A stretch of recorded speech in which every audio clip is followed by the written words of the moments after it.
Contaros, bueno, que Amador es investigador independiente, activista, editor, filósofo pirata. De hecho, podéis bichear su web, filosofiapirata.net. Ha publicado Habitar y Gobernar, Inspiraciones para una nueva concepción política, en NED Ediciones, La fuerza de los débiles, ensayo sobre la eficacia política, y El eclipse de la atención. Su último libro, que es además muy potente, es Capitalismo libidinal, Antropología neoliberal, Políticas del deseo, Derechización del malestar, también en NED Ediciones. Y bueno, pues como os decía, todas sus actividades, publicaciones, talleres, etcétera, los tenéis siempre en su web filosofiapirata.net. Pues nada, Amador, bienvenido. Esta es tu casa, como siempre. Encantadas de poder tenerte hoy aquí. Es un auténtico lujazo. Y cuando quieras. Muchas gracias. Bueno, pues gracias, María. Siempre un gusto para mí también estar con las cosas que organizan las amigas de La Ortiga y con todas vosotras para, bueno, pensar durante un ratito, digamos, algo que nos concierne a todos y a todas, ¿no? Yo le decía a María que mi idea era hacer un disparador, no larguísimo. Veo que María pone aquí el enlace a mi web, pero que está paradísima desde hace un montón de tiempo, pero bueno, ahí está. No me actualizo, es un mandato de hoy actualizarse, pero por pereza o desobediencia no me actualizo. Bueno, yo le decía a María de hacer un disparador para la conversación, ¿no? Interesa la conversación, pero siempre hay que poner algo para conversar. Entonces, y espero no alargarme más de media hora y poner algunos elementos para conversar que son deliberadamente inacabados, incompletos. Es decir, que lo que se trata con lo que os voy a contar no es de sentar una verdad, ¿no? Teórica o libresca, sino de alguna manera suscitar algunos elementos para que vosotros y vosotras los completéis desde vuestra experiencia, desde vuestra vivencia, desde vuestro día a día, ¿no? Es decir, de lo que se trata es de lanzar algo que está a medio hacer para que luego podamos de alguna manera completarlo entre todos y todas, ¿no? Entonces lo que os voy a contar es eso, deliberadamente inacabado, porque la idea es si lo podemos acabar entre todos y todas, ¿no? Discutir, verificar, pues esto se cumple, esto no se cumple, esto a mí me sugiere, esto a mí me resuena, esto no, esto aquí es de otra manera, esto quizá pues tiene que ver con el contexto de vida mío pero no vuestro, no se trata de sentar una verdad, de establecer una verdad, de lanzar una verdad, sino algunos elementos para conversar. Y a mí lo que me encantaría es poder también aprender, ¿no? Es decir, poder escuchar algo que yo no sé ya previamente. Y eso, pues espero que se pueda dar, ¿no? Espero que pueda haber conversación en ese sentido.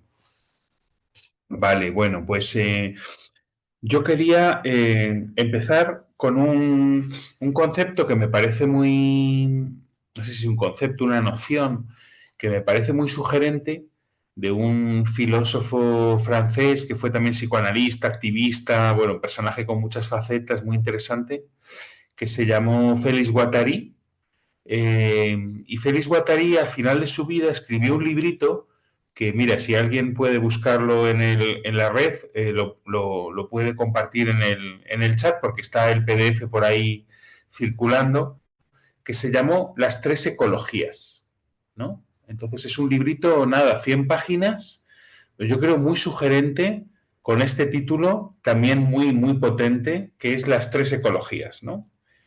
Y me parece que ahí Guattari pues lanza, pues bien, ya está encontrado. Ahí tenéis el enlace en los comentarios.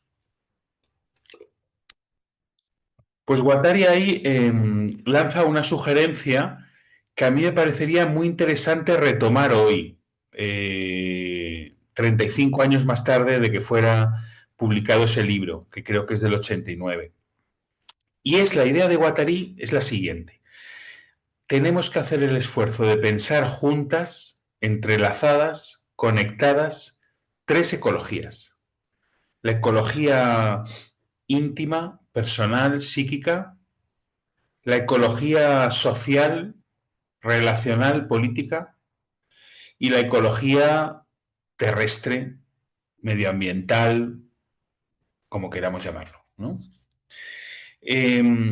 Bueno, a este pensamiento que tiene en cuenta las tres ecologías, personal, social, terrestre, Félix Guattari lo llamó ecosofía, una sabiduría del eco, del hogar, ¿no?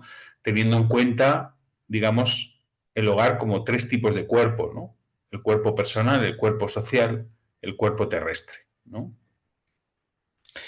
Para Guattari es muy importante este entrelazamiento de estas tres dimensiones, porque él dice, sin eso no hay cambio posible. No habrá más que ajustes en el sistema en el que vivimos, pero ninguna transformación cualitativa. Esto es muy fácil de entender, ¿no? Es decir, si no hay ningún cambio personal en los modos de vida, ¿cómo es posible que vaya a haber un cambio con respecto, por ejemplo, a la emergencia climática?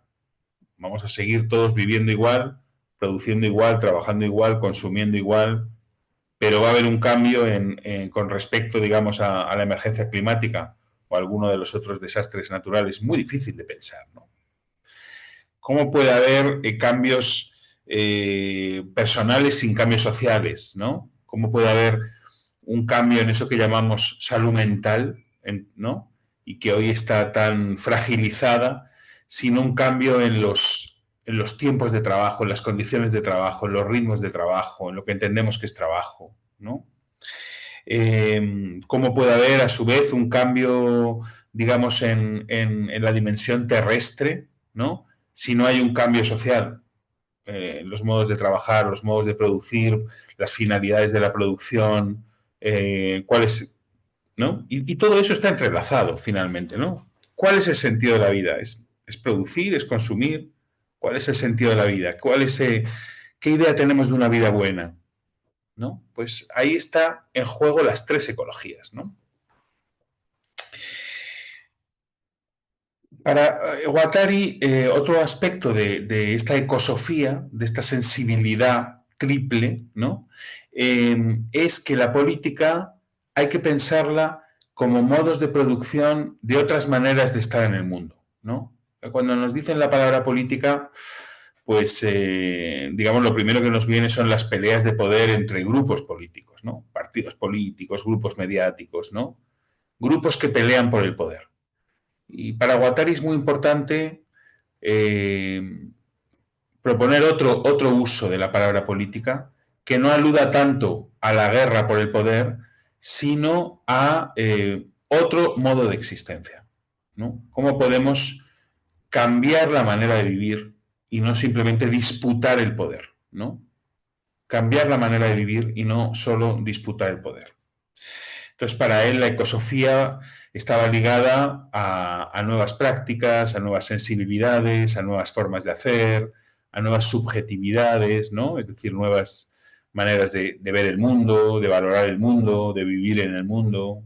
Todo esto, pues en su día él lo pensó en torno a los movimientos que había en los años 80, pacifistas, ecologistas. Habría que pensarlo a día de hoy en relación pues, al contexto en el que estamos, ¿no?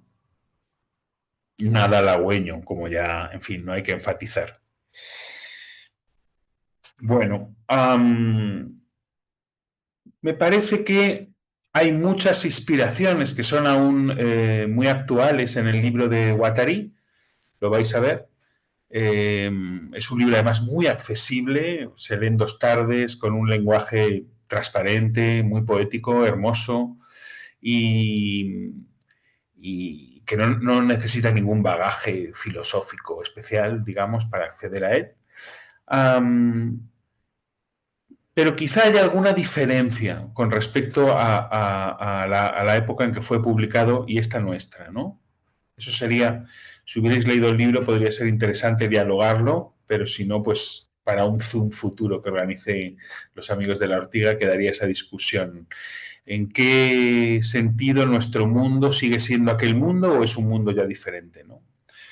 Yo creo que, sin ser del todo justo lo que voy a decir, pero me parece que hay un aspecto en el que el mundo ha cambiado y es que un peligro del que advierte Guattari tiene que ver con lo que podríamos llamar políticas de represión, ¿no? Políticas de represión. represión de las subjetividades, homogeneización de las subjetividades, aplanamiento o aplastamiento de las subjetividades, son expresiones que aparecen todo el tiempo, ¿no? Y hay un elogio de la diferencia, de la singularidad, del modo de vivir diferente, etcétera, ¿no? Pero yo os quería proponer que sin descartar este diagnóstico que hace Guattari, que habría que pensar en qué sentido sigue siendo válido y en qué sentido no, yo os quería proponer un cambio, una palabra para marcar un cambio de aquella época con respecto a la nuestra. Y a ver qué os parece. Es una pregunta a la que lanzo, no es una aseveración, es una pregunta a la que lanzo. Si habríamos pasado del mundo de la represión, aunque por supuesto haya muchísima represión y cada vez más, y todos los manifestantes por Palestina lo pueden sentir en sus carnes, ¿no? Pero si habríamos pasado del mundo de la represión al mundo de la presión, si nuestro malestar tendría que ver ya no solo con el mundo de la represión, sino con el mundo de la presión, ¿no? Si nuestro malestar tiene que ver con un desbordamiento, no tanto con una represión que nos dice no, esto no se puede hacer, esto no se debe, esto no se toca, sino con un desbordamiento, modos de vida desbordados. Si de alguna manera nuestro malestar no sería hoy un malestar por desbordamiento, ¿vale? Me voy a explicar un poquito con esto. Desbordamiento, desbocamiento, un efecto de algo excesivo, de saturación, de lo que llamaba otro pensador que se llama Roland Barthes, el régimen de lo demasiado. No viviríamos en el régimen de lo demasiado, ¿no? Que en cierto sentido es lo contrario de la represión. Bueno, entonces voy a intentar localizar esta palabra de desbordamiento en los tres planos en los que habla Guattari: personal, social y terrestre. A ver qué os parece. Invito a que, mientras yo hablo, cada cual trate de asociar mis palabras a su propia experiencia para ver si la experiencia valida o no estos análisis, ¿no? Y luego comentamos. Bueno, en el plano más íntimo, pues todos sabemos que se está produciendo lo que se llama una crisis general de la salud mental, que en el caso de la gente joven tiene que ver con los ataques de pánico, con los ataques de ansiedad, ¿no? No es, de alguna manera, un cuerpo presionado, un cuerpo desbordado, el que siente que ya no puede respirar, que algo se dispara, ¿no? Se siente morir. Y es un cuerpo, por tanto, desbordado, ¿no? No vivimos como uno de los factores fundamentales de nuestro malestar hoy una relación con un tiempo que nunca se tiene, que nunca tenemos. No repetimos 17.000 veces en el día expresiones como no tengo tiempo, la vida no me da, no llego, no alcanzo, no doy abasto, ojalá el día tuviera más de 24 horas, ¿no? ¿No tiene que ver esto con un desbordamiento, con una sobrecarga, con un demasiado, ¿no? Como si, una frase que me parece terrible, pero que solemos decir muy a menudo: la vida no se bastará a sí misma, ¿no? La vida no se basta a sí misma. Entonces, ¿cómo? ¿No se basta a sí mismo? ¿Por qué? ¿Qué la está estrujando? ¿Qué la está forzando? ¿A qué se está subordinando esa vida que no se basta a sí misma? ¿Cómo es posible que la vida no se baste a sí misma? ¿No? Bueno, en el plano social o relacional, ¿cómo podríamos pensar este desbordamiento? Pues yo creo que con la crisis de lo que podemos llamar las instituciones más básicas del vínculo social: la escuela, la salud, pero no solo, que también están saturadas, aceleradas, al borde de un ataque de nervios, ¿no? Yo desde hace 3 años pues tengo la suerte de trabajar puntualmente en escuelas y bueno, ahí las amigas, profesoras, etcétera, pues están un poco al borde de un ataque de nervios, ¿no? Eh, corriendo de aquí para allá, apagando fuegos, respondiendo urgencias, respondiendo emergencias. Esta es, esta es la vida en una escuela, ¿no? La escuela tampoco da abasto y los centros de salud tampoco dan abasto. Ni siquiera las comisarías dan abasto. El otro día fue un amigo a poner una denuncia, por le habían entrado a robar en casa y entonces me dijo que nunca había visto un lugar tan enloquecido como una comisaría de policía y que incluso el teniente de policía le dijo, esto no, ya no es una comisaría, esto es un manicomio, dijo. Porque había millones de demandas de todo tipo, imaginarias, reales, ¿no? Malestares que la gente llevaba a comisaría como si la policía pudiera hacer algo al respecto. La comisaría misma estaba desbordada. De hecho, habían puesto un policía en la entrada para que hiciera un primer filtro entre demandas que eran totalmente imaginarias, por ejemplo, me ha hecho daño mi masajista, y demandas que podían ser, bueno, más realistas, tener una base más real, ¿no? Entonces, las comisarías también están desbordadas, ¿no? ¿Qué pasa aquí? Vivimos en una sociedad desbordada. De hecho, estuve hace unos 6 meses, una cosa así, en Chile, y me llevaron la gente que me invitaba a una escuela de la periferia chilena, una escuela muy pobre, ¿no? Pero pobre, digamos, una escuela precaria y en condiciones muy duras. No os digo más que había un detector de metales a la entrada de la escuela, ¿no? Es decir, era esta la situación, ¿no? Y cuando hablamos con las profesoras, porque eran sobre todo mujeres, de cuáles eran los malestares también del día a día, dijeron lo mismo que las que me pueden decir a mí día a día los profesores de mi barrio, que desde luego están en unas condiciones bien distintas a estas profesoras del barrio pobre chileno, ¿no? Desbordamiento, no damos abasto, urgencias, no llegamos, no tenemos tiempo para escuchar a los chicos. Entonces digo, pero ¿cómo es posible que con las mismas palabras me abren en un barrio pobre de Chile y al lado de mi casa en el centro de Madrid, ¿no? Hay un malestar transversal que sería este desbordamiento. Bueno, esas son preguntas que tengo, ¿eh? Preguntas que tengo para que me gustaría mucho escuchar vuestra opinión.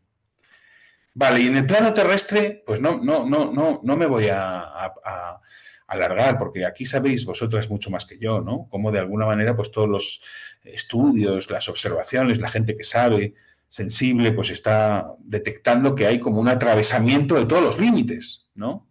De todos los límites biofísicos del planeta. Algo también hace que la Tierra no dé abasto, ¿no?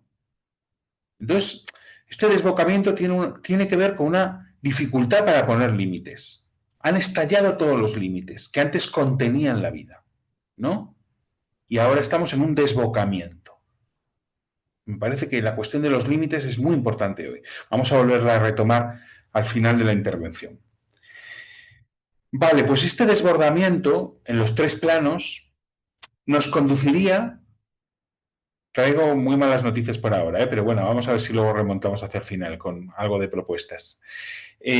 Pues este desbordamiento se traduciría en un agotamiento, ¿no? Es otra de las palabras que solemos repetir mucho en el día a día, ¿no? Estoy agotado, cansadísimo, no puedo más, cansancio, agotamiento. Un cansancio distinto al de generaciones anteriores que pudieron trabajar en la fábrica, ¿no? Me parece que es un agotamiento que tiene algo que ver con lo mental, con las exigencias, con las demandas, ¿no? Un agotamiento. Hay un agotamiento de energías, un agotamiento de los vínculos, un agotamiento de los recursos, un agotamiento de la propia materia, ¿no? Y este agotamiento conduciría finalmente a la palabra que ha empleado María a la hora de introducirme, que es a un colapso, ¿no? El colapso tendría que ver en lo personal con una depresión, la depresión como epidemia. ¿Qué es una depresión sino el colapso, de alguna manera, de las ganas de vivir, ¿no? Un colapso como implosión social, ¿no? Estas escuelas que no pueden más, estos centros de salud que ya no pueden más, una implosión del vínculo social y una desertificación en lo terrestre. No sé qué palabra sería mejor para hablar, digamos, del colapso de los recursos, de las energías, de la materia, de lo vivo en lo terrestre, ¿no? Entonces el desbordamiento produciría un agotamiento y el agotamiento nos llevaría a un colapso. Desbordamiento, ansiedad, agotamiento, cansancio y colapso, depresión. Vale, entonces, bueno, ¿qué es lo que está forzando? ¿Qué es lo que está forzando los límites? ¿Qué es lo que está forzando nuestros cuerpos? ¿Qué es lo que está forzando la materia? ¿Qué es lo que está forzando los tiempos? ¿Cómo pensar esta forzatura, este poder por forzatura, ¿no? Pues es también una pregunta abierta y me encantará escucharos al respecto, ¿no? Lo que yo traigo son algunas intuiciones de respuesta, pero desgraciadamente ni mucho menos elementos, digamos, de una respuesta bien consolidada, algunos elementos de respuesta. Pues yo creo que por un lado hay una respuesta bastante básica que tendría que ver con que vivimos bajo un mandato de rendimiento que se acompaña de políticas de precariedad. Cuanto más se nos pide, más se recortan los recursos, las condiciones, las instituciones que nos permitirían, digamos, responder a este mandato de rendimiento, ¿no? Por un lado, se nos exige más productividad, más competitividad, más resultados, más logros, más. Por otro lado, se recorta, se privatiza, se debilita, se precariza las condiciones que permitirían, digamos, responder a estos mandatos, ¿no?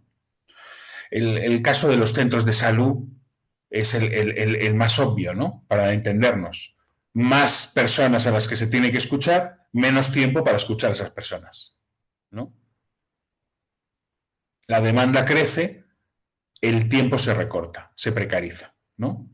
Y también esto pasa con respecto a los salarios, con respecto a las condiciones, con respecto a las instituciones, etcétera, ¿no? Es decir, el trabajo se está transformando. Cada vez es más precario, cada vez hay menos trabajo, ¿no? O es más fragmentado, pero al mismo tiempo la vida se convierte toda entera en trabajo. Porque todo el rato hay que estar en la comunicación, en la gestión de uno mismo, en la publicidad de uno mismo, en la promoción de uno mismo, en el aplicar para esto y para aquello, sacar una subvención de esto y de aquello. Todo el rato uno tiene que estar trabajando como empresario de uno mismo, es la expresión de algunos teóricos del presente, ¿no? Somos empresarios de nosotros mismos y el trabajo hoy no tiene fin, ¿no? Y esto puede tener que ver con esos cansancios, con esta falta de límites. ¿Cuál es la frontera entre trabajo y no trabajo? No se sabe. También el sábado, también el domingo respondo mails de trabajo, también respondo a mi jefe, también hago proyectos, también estoy pensando en el trabajo, etcétera, ¿no? Luego, por otro lado, me parece que hay otro elemento de respuesta posible, es el control tecnológico y la burocracia. Yo creo que el neoliberalismo nos había prometido que iba como a eliminar la burocracia y no hay régimen más burocrático que el neoliberalismo, ¿no? Supuestamente íbamos a vivir en el mundo de la flexibilidad, de los emprendedores, de la falta de reglas, de burocracias, y vivimos más en medio de formularios que nunca, ¿no? Con todo el robo de tiempo que esto supone. Esto es una queja permanente de los profes con los que yo convivo, también lo sé de la gente que trabaja en hospitales. La imposibilidad de hacer tu trabajo de tanta burocracia que tienes que rellenar y responder y cumplimentar, ¿no? Formularios de evaluación de la evaluación, evaluación de la evaluación de la evaluación, ¿no? Todo para verificar si se están dando los logros que se deben dar, los resultados que se deben dar, pero con un robo de tiempo al trabajo que se quiere hacer. Escuchar a los chicos en la escuela, atender a los pacientes, etcétera, etcétera, ¿no? Entonces hay una tecnologización, por un lado, en la protocolización de todo, y por otro lado, un incremento brutal de la burocracia, como robo de tiempo, ¿no? Están saliendo muchos estudios al respecto de toda esta cuestión, que luego podemos, si queréis, comentar. El último que he leído se llama La burocratización del mundo neoliberal y es una socióloga francesa que se llama Beatrice Ibow, que yo creo que hace algo bastante interesante, ¿no? Cómo lo público se está burocratizando, ¿no? Finalmente vivimos gestionando, el trabajo se convierte en gestión, cuantificar, tecnificar, protocolizar, abstraer, vernoslas todo el rato con lo abstracto, con cifras en vez de con personas, con números, con indicadores de resultados, etcétera, etcétera, ¿no? Yo me parece que eso también produce un robo de tiempo que se siente en ese malestar por desbordamiento, ¿no? No tengo tiempo para lo importante. así como anécdota personal, os digo que yo estoy últimamente contratando a mi gestor económico para que me ayude a hacer las facturas para cobrar por trabajos, ¿no? Ya me piden cosas que yo no entiendo nada, la verdad. Entonces, tengo que contratar a un gestor económico para cobrar cosas. O sea, que ya finalmente voy a dejar de hacer esos trabajos porque no me salen ni a cuenta, ¿no? Habría que gastar una cantidad de tiempo para entender lo que se trata de hacer. Bueno, ya sabéis que el libro de Remedios Zafra sobre la burocracia, que hay un montón de libros que están saliendo de esto porque es una clave de nuestra vida, ¿no? Y luego, por último, a mí me parece que todos estos males no los sufrimos desde afuera como una especie, somos víctimas inocentes de un mal que desde afuera se apodera de nosotros, sino que hay lo que podríamos llamar un enganche libidinal nuestro a estas dinámicas, ¿no? Le cogemos el gusto a esta velocidad, le cogemos el gusto a esta competitividad, le cogemos el gusto a este rendimiento, a este estar todo el rato en algo, a este no parar. Hay una adhesión de nuestro cuerpo. Incluso, aunque ahora sea largo para hablarlo, lo podemos, si queréis hablar en el debate, a nivel casi inconsciente, ¿no? Hay un enganche libidinal de nuestro deseo, digamos, a estos ritmos, a estos resultados, a estas maneras de producir y de trabajar. Somos nosotros mismos los hámsters que nos metemos en la rueda y que empezamos a dar vueltas, ¿no? No solamente somos víctimas de una manipulación, sino que nosotros mismos somos el hámster que acelera en la rueda y hace que todo vaya más rápido y que luego terminemos agotados. Bueno, con respecto a este malestar por desbordamiento a nivel político, podríamos distinguir como algunas respuestas. Yo creo que hay una respuesta, por ejemplo, que es el negacionismo dentro de la derecha, de la extrema derecha, ¿no? Como considerar que los daños que se están produciendo sobre el cuerpo personal, el cuerpo social, el cuerpo del planeta, no existen. ¿No? No existen. Los culpables son los inmigrantes o las feministas o, digamos, ya sabéis que la derecha pues está todo el rato proponiendo todo tipo de chivos expiatorios que de alguna manera desviarían nuestra atención de esos cuerpos dañados, en lo personal, en lo social y en lo terrestre, ¿no? Hay algo muy fuerte que está pasando a nivel, digamos, de un no querer ver los síntomas de daño en nuestros cuerpos, en el planeta y en el vínculo social. Un negacionismo brutal, que yo sitúo a la derecha, pero que no está en la derecha, es bastante transversal. No querer ver y no querer pensar a partir de lo sintomático, a partir del daño, a partir de lo que nos pasa, ¿no?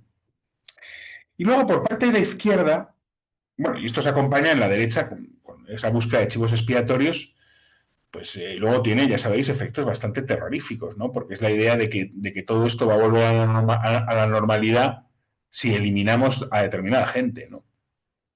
Entonces, bueno.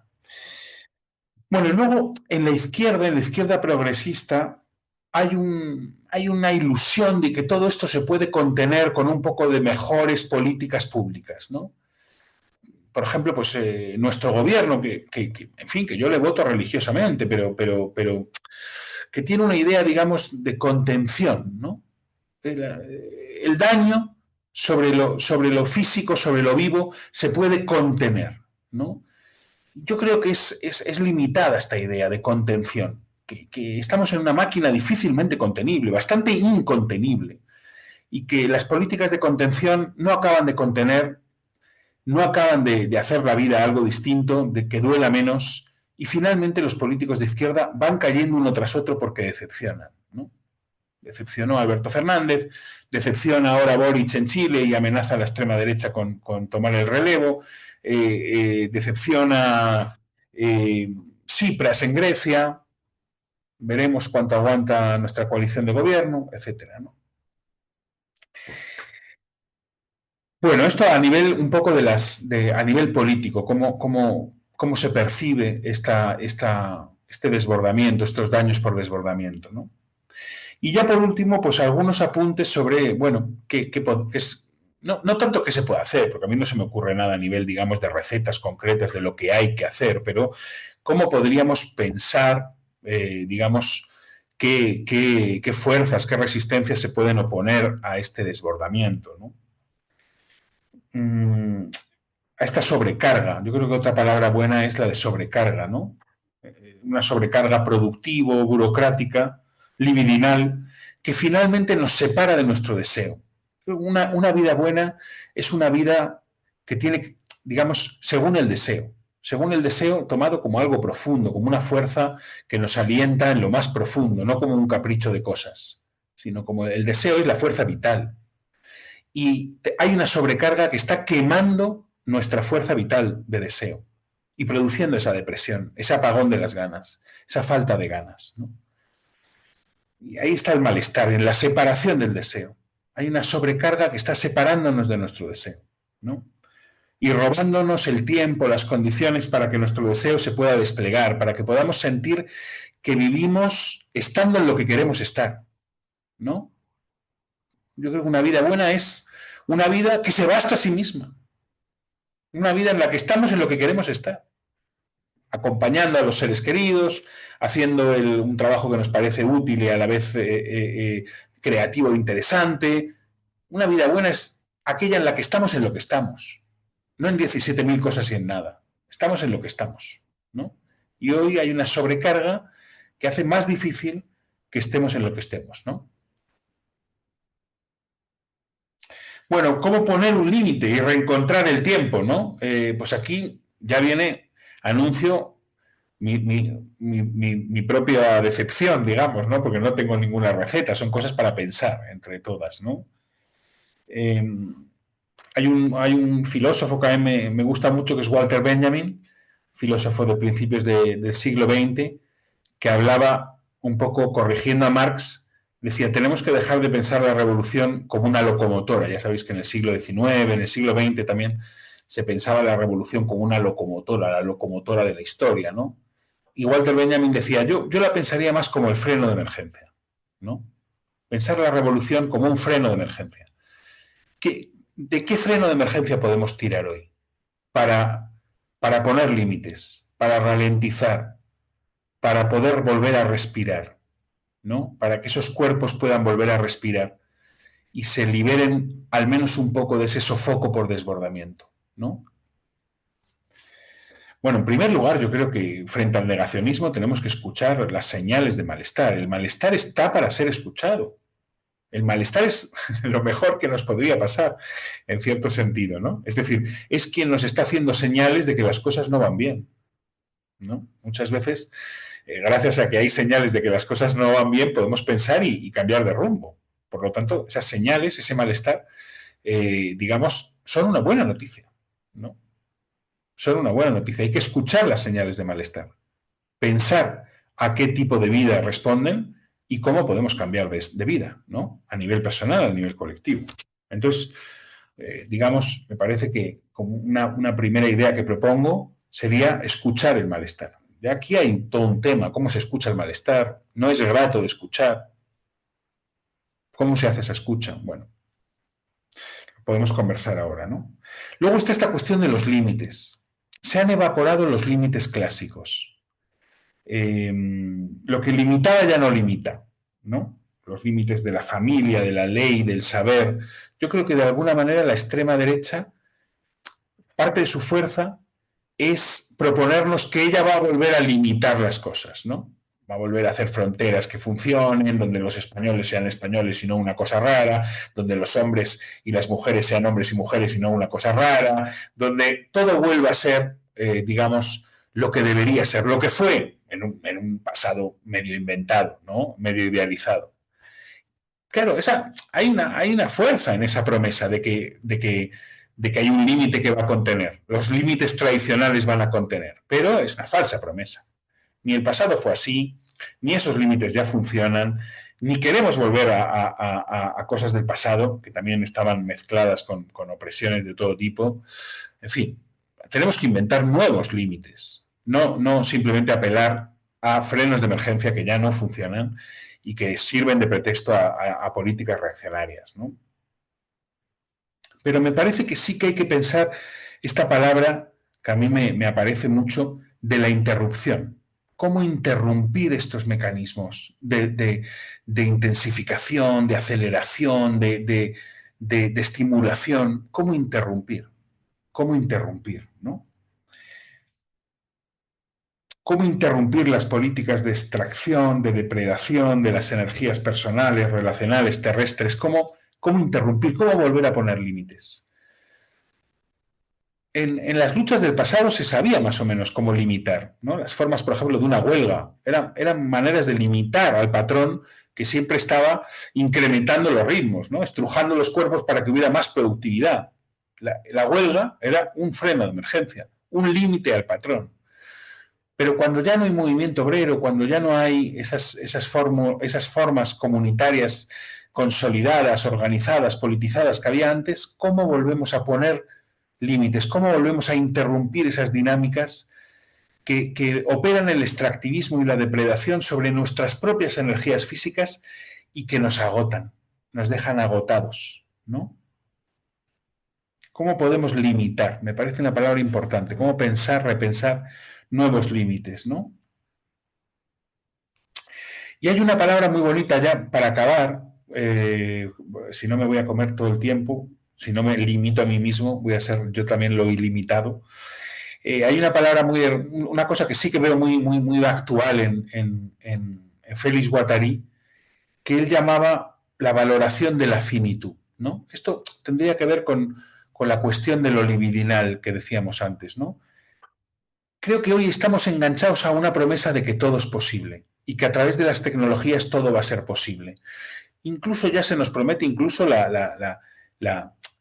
el desplazamiento de los límites humanos por excelencia, el límite del cuerpo, límite del envejecimiento, límite de la muerte incluso. Las promesas de inmortalidad, Elon Musk y todos estos delirios, ¿no? Transhumanistas. Volver a retomar con la fuerza de la finitud, que para Guattari es el valor, digamos, central de la ecosofía, ¿no? Lo finito, la finitud, ¿no? Cómo desengancharnos de la promesa de que todo es posible, ¿no? De que vamos a poderlo todo, saberlo todo y tenerlo todo, ¿no? Que es la promesa que se nos hace muchas veces a través de las tecnologías. Y yo creo que aquí habría que volver a retomar con una palabra que puede sonar, no sé cómo, puede sonar un poco cursi, pero a mí me parece bien importante repensarla ligada a lo político, que es el amor. Es, digamos, lo que algunos filósofos también han llamado el eros, ¿no? Es digamos, el vínculo amoroso con los demás, con las cosas, con los paisajes, con las memorias, con el mundo, y que siempre ese vínculo limita, porque siempre lo que se ama es algo concreto. Se aman objetos, se aman paisajes, se aman personas, se aman formas de vida, se aman memorias, pero siempre se ama algo concreto, ¿no? Creo que el amor tiene esa fuerza, como decía Simone Weil, singularizadora. Amamos cosas concretas, ¿no? Amamos cosas concretas. Entonces hay, digamos, se establecen vínculos concretos con eso que amamos, ¿no? Seres queridos, personas, paisajes, formas de vida, trabajos, objetos, herramientas, lugares, ¿no? Siempre algo concreto. Entonces, me parece que es a través del amor que podemos también quizá hacernos fuertes contra esa promesa de omnipotencia, decirle que no a la promesa de omnipotencia, que nos dice siempre más, dame siempre más, ¿no? Sería un poco como la canción de los chunguitos, ¿no?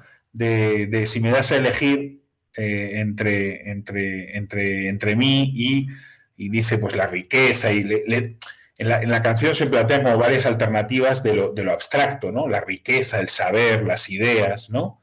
Yo te lo doy todo si tú te entregas a mí. Y bueno, en la canción de los chunguitos dice, no, yo me quedo contigo, ¿no? Me quedo con algo concreto, me quedo con algo finito, me quedo con algo que está aquí, me quedo con algo que es palpable. Entonces, bueno, la hipótesis chunguitos a mí me gustaría, digamos, poder trabajarla, ¿no? El eros es siempre vínculo con un fragmento concreto de mundo. Y ahí se ponen algunos límites a esta promesa de omnipotencia, de omnisapiencia, de omnividencia, etcétera, ¿no? A través de los límites, a través del eros, creo, la vida vuelve a bastarse a sí misma. me basta con esto, ¿no? Con esto que tengo, con estas personas a las que quiero, con este trabajo que hago, que no quiere decir que yo me convierta en alguien conservador. Quiero mejorar todo eso. Quiero que eso sea, que crezca, compartirlo, transmitirlo a otras generaciones, pero a partir siempre de algo más concreto, de algo concreto, ¿no? El Eros tiene esa fuerza de la concretud, ¿no? Y yo creo que es una fuerza poderosa del límite. Ahora vosotros me diréis qué pensáis al respecto, ¿no? Entonces, bueno, escucha de los malestares, pensamiento de los límites, formas políticas y colectivas de interrupción y el Eros, finalmente, como propuestas en torno a las que dar un poco vueltas ahora en el ratito que nos queda de conversación, si os parece.